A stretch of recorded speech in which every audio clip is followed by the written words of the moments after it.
Welcome to Facts TV News, where everything is true. Jamaica News in Review. JCF in mourning as cop loses battle with illness. The Jamaica Constabulary Force JCF is mourning the loss of one of its members who died yesterday morning in hospital. The deceased is woman constable Cassandra King, late of the Islington Police Station in St. Mary. The Police Federation in a statement said woman constable King died yesterday after a brief battle with illness. We mourn her passing and express sincere condolences to her family, colleagues, and friends. King is believed to have 3 years of service in the force. Man killed after allegedly shooting cop at Westmoreland bar. A man who allegedly shot and injured a policeman is dead, and an illegal firearm and ammunition seized following an incident at a bar in Farmpen, Westmoreland on Saturday night. The deceased has been identified as 33-year-old Michael Davis from the community. Reports from the police are that an off-duty police officer was a patron at a bar when he observed Davis dressed in a grey woolly jacket with an object shaped like a firearm in the front pocket of his jacket. Davis then walked from the bar and returned shortly after, looked in the direction of the constable and again walked out of the bar. According to the report, the constable went in pursuit of Davis, who is alleged to have run off upon seeing the officer. The constable reportedly identified himself as a police officer and instructed Davis to stop. However, the suspect continued running and subsequently fell to the ground. It is alleged that Davis immediately pulled a firearm and fired, hitting the off-duty cop in his upper left arm. The cop then pulled his Glock pistol and returned fire, hitting Davis in his chest, arms and abdomen, and left foot. The officer thereafter retrieved the firearm, which was found to be a black Glock pistol 9mm with 4 rounds of ammunition.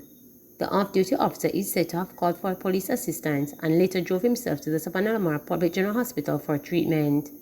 Davis was transported shortly after to the hospital by the police, where he was pronounced dead. This is the second police fatal shooting in Westmoreland since the start of the year. Husband of prominent Westmoreland lawyer charged for illegal gun. The husband of a prominent Westmoreland lawyer has been arrested and charged with illegal possession of firearm and ammunition following a police operation in Little London, Westmoreland on Sunday. Charged is 38-year-old Jason Barrett of a Rose Street, Savannah Lamar address in the parish. Reports from the Westmoreland police are that about 12:30 a.m., a team of officers was on patrol in the Big Bridge area when Barrett was seen at the front of a shop with a bulge in his right side of his waistband. Barrett was accosted and searched and a firearm taken from his waistband. The firearm was inspected and found to be a black and silver Smith & Wesson Springfield 9mm pistol with a magazine containing 16 9mm rounds of ammunition. Barrett thereafter informed the police that he was a licensed firearm holder. The police then requested that he produce his firearm user's license. Barrett then went to his vehicle and made checks and later told the police he left the license at home. The police later accompanied him to his home to retrieve the license. Whilst at his home, he reportedly failed to produce the firearm license and thereafter admitted to the lawmen that he is not the holder of the firearm user's license. Barrett was subsequently charged. Kingston Western Police ramping up efforts to end turf war between residents of Tivoli Gardens and Denham Town. The Kingston Western Police are ramping up efforts to put an end to an alleged turf war between residents of Tivoli Gardens and Denham Town. In recent times, there has been a flare-up of violence between residents of the two communities. Some residents of Denham Town say the conflict has been ongoing for years. They say it is time for it to end. Them a fight for place, you know. We a fight for our life. You get me? Years and years and years we a go through them thing and them thing. The idea? We nah fight. We ball for peace. We try to do football competition. We try to do peace meeting. We try to do the last thing we do after have peace meeting. We don't even involve the police them. We try to involve the leader there, so the man here, so the leader here, so I will talk about it. Kind of like say we not talk, we talk, yo. We are fight. We are trying to fight for our life. Our life we are fight for. You get me? Them a fight for power. For say them want to run the whole place with the idea. When them there and them say them around the place, we go through much abuses and beat with them do all kind of things. And we have to just work with that. But it's unfair. We need peace in Tivoli. We cannot cross North Street. We cannot cross. The children them cannot go to school. They call peace and man a kick off and still a kill people. Come on, resident, you have to stand up for your right, you have to stand up for your justice. God, the mother, the children them at school.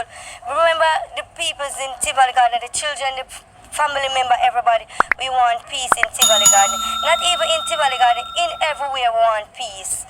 We want to live as one, unity. Police claim woman's death at St. James Resort a case of death by misadventure.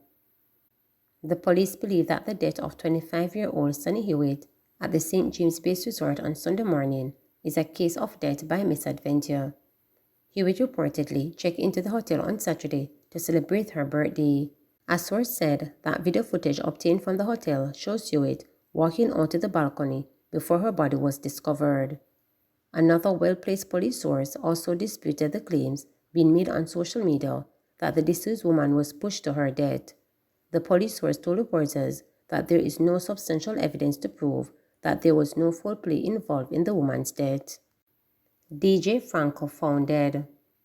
A popular Western Jamaica radio jockey was found dead at his home in Westmoreland on Monday morning.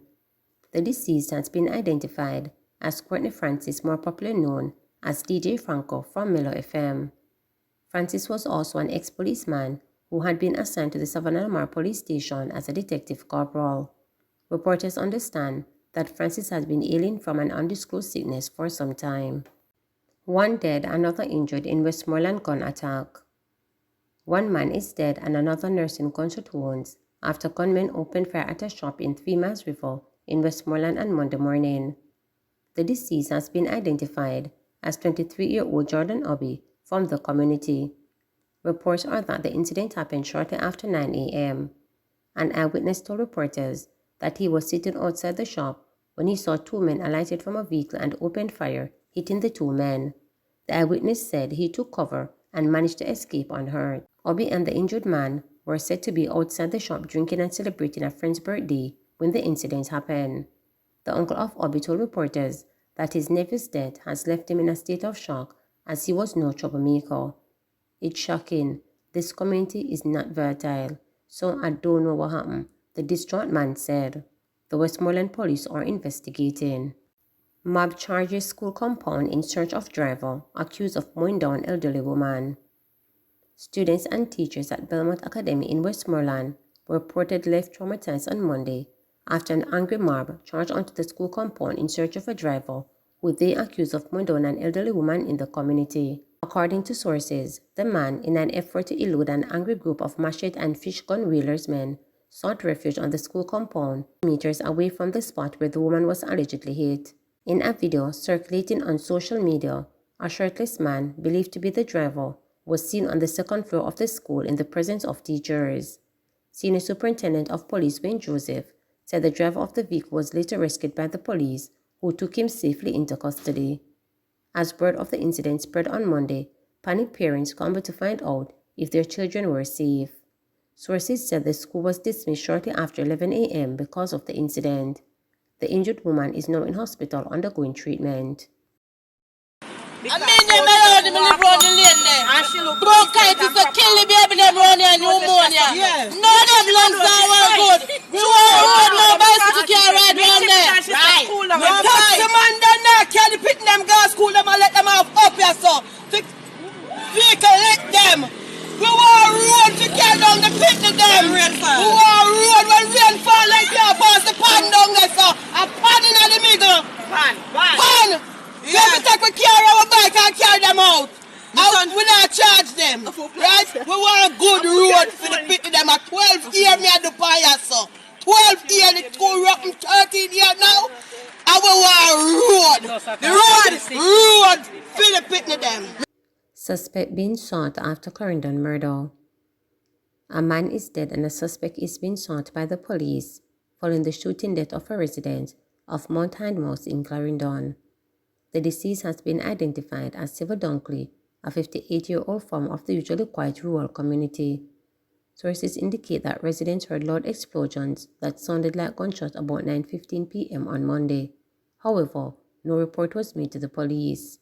About 6:30 a.m. on Tuesday, residents discovered the lifeless body of Dunkley and summoned the police. Cops arrived to find Dunkley's body in a yard close to his home. There were gunshot wounds to his head and neck. The body was removed to the Mapian Hospital, where Dunkley was confirmed dead. According to the police, a suspect is currently being sought in connection with the incident. 5 charged with assaulting fellow inmate at Ocher's Lockup. The 5 men who were seen in a viral video assaulting another inmate have been charged with assault occasioning grievous bodily harm and unlawful wounding for the incident at the Ocher's Lockup on January 19. They are 33-year-old Dejaro Taylor, otherwise called Dussel, 32-year-old Dale Douglas, and 28-year-old Tejara Lynch, all of St. Anne addresses. The other 2 men charged in relation to the incident are 21-year-old Tina Fleming of Islington St. Mary and 23-year-old Richard Jackson of Hart Street, Kingston. Reports are that between 8 and 9 p.m., an argument developed among the men during which the inmate was assaulted. He was taken to hospital for treatment and is back in police custody. Manchester Police threaten more operations to quell violence. The Manchester Police say additional operations similar to the recent curfew in some areas could again be employed as they continue to quell violence in the parish. Over the weekend, the communities of Land Settlement, Comfort and Broadleaf in central Manchester were placed under a curfew due to recent murders and concerns of possible reprisals. Superintendent Shane McCullough, head of the Manchester Police, said other security reinforcements have already started work in the parish. He said the Specialized Operations Branch and the Joint Anti-Gang Task Force have been deployed in the parish and have started to carry out targeted operations in a number of communities for persons of interest. Superintendent McCullough was speaking Monday after a tour of the communities that were placed under curfew. Retired cop found dead, believed to have committed suicide. A retired policeman is believed to have committed suicide at his home in Wellington Heights, St. Andrew on Tuesday afternoon.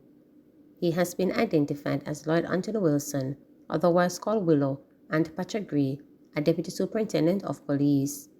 Information reaching reporters is that Wilson was at home with several family members when they heard an explosion in the upstairs bedroom. The police were summoned and on their arrival, found the door to the bedroom locked. The door was kicked off, and the officers entered the room and went through the closet into the bathroom, where they found Wilson clad in a grey t-shirt and blue underwear with what appeared to be a gunshot wound to the center of the forehead. It is understood that he was in a sitting position on the floor near the toilet. A firearm was on the floor to his left side in a pool of blood, and one spent casing was found in the bathroom. Woman beater in viral video reportedly blames frustration, reveals suicidal thoughts. The man who was captured last week in a viral video viciously kicking the mother of his children outside the Kingston and St. Andrew Parish Court reportedly told her afterwards that he acted out of frustration and that he felt like killing himself. Jovan Stevenson, while leaving the courthouse last Wednesday after his previous assault case against a complainant was mentioned, was caught on camera kicking the woman repeatedly as she laid on the ground and hurled an expletive at her before fleeing the area. He was captured and charged on Friday, brought before the court and was ultimately ordered to pay $250,000 restitution. On Tuesday, when the court mentioned the original assault case against him, the complainant was seen nursing wounded fingers, covered with bandages with a cylinder to support. While explaining the ordeal she went through last Wednesday when Stevenson assaulted her, the complainant said she is now unable to care for her children. Turning her attention to the accused, Senior Parish Judge Lorian Cole Montague told him, "You are looked for one long stretch," adding that his behavior is shameful. Turning her attention back to the complainant, Cole Montague asked her if Stevenson had attempted to interfere with her since the incident, to which she revealed that following the attack on Wednesday, Stevenson called her and said he did it out of frustration. Additionally, she said he told her on Friday that he felt like killing himself. With 2 assault cases against him, Stevenson was remanded and ordered to return to court on March 30, when both matters will be mentioned. I have never borrowed from SSL. Prime Minister Andrew Holness says he is no longer a client of Stocks and Security Limited (SSL), having closed his account at the institution in 2021 and has never borrowed money from the fraud-hit brokerage firm. I have no funds currently with SSL, and I have not done any business with SSL since September 2021. I wish to also make it clear that neither I nor any family member have ever borrowed from SSL or received any form of credit facility from SSL Holness said in a statement on Tuesday afternoon. Holness' declaration comes amid the ongoing investigation into the multi-billion-dollar fraud at SSL, which has garnered international attention. He said he had opened the account with SSL in 2008 and closed it in September 2021. In September 2021, I liquidated the last remaining financial instruments management by SSL on my behalf and gave instructions for my account to be closed. I have no funds currently with SSL, and I have never done any business with SSL since September 2021, the Prime Minister stated. The Prime Minister said, in line with government's commitment toward the transparency into the probe, he has asked all cabinet ministers to check and disclose the status of any accounts or investment relationships their ministries or agencies may have with SSL. These current allegations of fraud at SSL and the international attention it has drawn to our financial sector requires a commitment to the highest level of transparency, probability, and accountability, Holness stated. The public must be assured that the political class has no conflict of interest that would prevent, delay, or dilute efforts to ensure that the truth of the allegations is uncovered, those responsible are held to account, and the victims receive justice. Retired track superstar Usain Bolt is among at least 30 people impacted by the still unfolding fraud, which is being investigated by the Police Fraud Squad and the Financial Investigations Division. Attorneys representing the Olympian have indicated that US $12.7 million, or nearly $2 billion, has been fleeced from Bolt's account. They have given the management of SSL until January 27 to pay over the stated sum or face legal action. Please remember to subscribe, like, share, and click the notification bell.